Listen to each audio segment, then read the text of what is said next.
Banyak orang masih melihat keadilan secara sempit, hanya soal hukum dan juga kebijakan besar lainnya. Tetapi keadilan justru dimulai dari hal-hal kecil sederhana. Contohnya dari kita berbicara, berbagi tugas, dan memperlakukan orang-orang di sekitar kita. Penelitian ini melihat bagaimana ajaran Katolik dan juga Kristen membimbing umat untuk hidup adil dalam tindakan sederhana. Tujuannya sendiri yaitu memahami bagaimana generasi muda ini bisa menerapkan keadilan lintas agama agar hidup sosial jadi lebih rukun dan juga saling menghargai satu sama lain. Dalam ajaran agama Kristen dan Katolik, keadilan itu berakar pada kasih-kasih universal yang melihat semua manusia itu setara dan sama. Prinsipnya itu sederhana, perlakukanlah orang lain seperti kamu ingin diperlakukan, atau kasihanilah sesamamu seperti dirimu sendiri.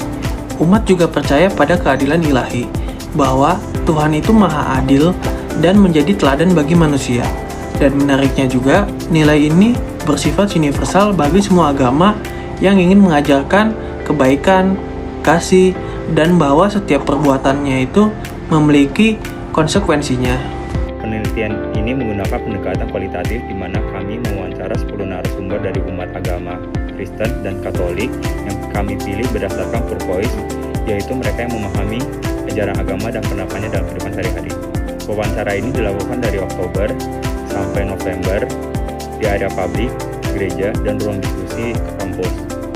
Narasumber diminta untuk menceritakan pandangan spiritual serta penerapan nilai agama dalam hubungan sosial. One, two, three.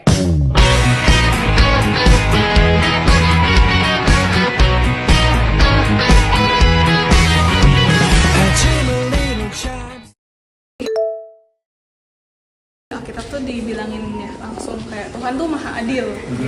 Tapi aku juga menganut kayak treat people the way you want to be treated gitu. Kasihilah sesamamu manusia seperti dirimu sendiri. Iya. Tentang nilai-nilai agama yang berhubungan dengan keadilan itu sangat membantu sekali. Karena apa? Karena keadilan dan aturan itu saling berhubungan. Pasti itu akan menjaga ketertiban. Kalau enggak pasti semuanya berantakan.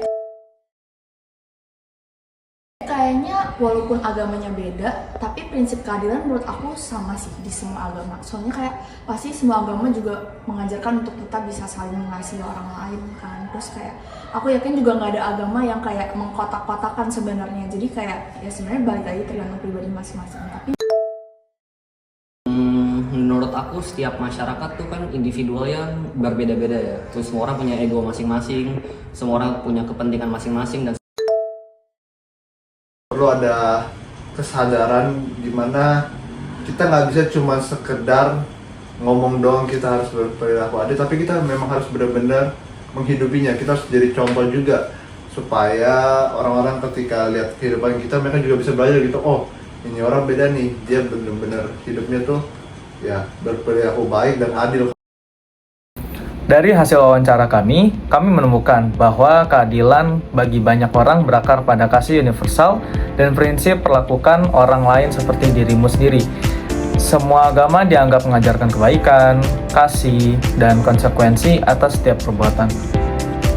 Dalam praktiknya, nilai agama membantu mengontrol emosi dan mendorong kita bersikap sabar. Tantangan terbesarnya apa? Ternyata ego dan perbedaan penafsiran. Tapi generasi muda sekarang ini punya peran yang penting, karena kita itu lebih terbuka, menghargai perbedaan, bijak di media sosial, dan menjadi role model yang menunjukkan keadilan lewat tindakan nyata. Jadi, dalam ajaran agama Kristen dan Katolik, hidup adil berarti melihat semua orang sebagai ciptaan Tuhan dan memperlakukan mereka dengan kasih tanpa membeda-bedakan. Dari wawancara yang telah kami lakukan, kami mengetahui bahwa orang Kristen dan Katolik percaya bahwa keadilan harus dijalankan setiap hari, bahkan di tengah perbedaan, dengan tetap menghargai dan menerima sesama. Tantangannya adalah datang dari ego kita sendiri, jadi kuncinya adalah solusi. Sebagai anak muda, kita harus bisa mulai dari hal kecil seperti jujur, tidak diskriminatif dan mau membantu, itu sudah menghadirkan keadilan dalam kehidupan sehari-hari.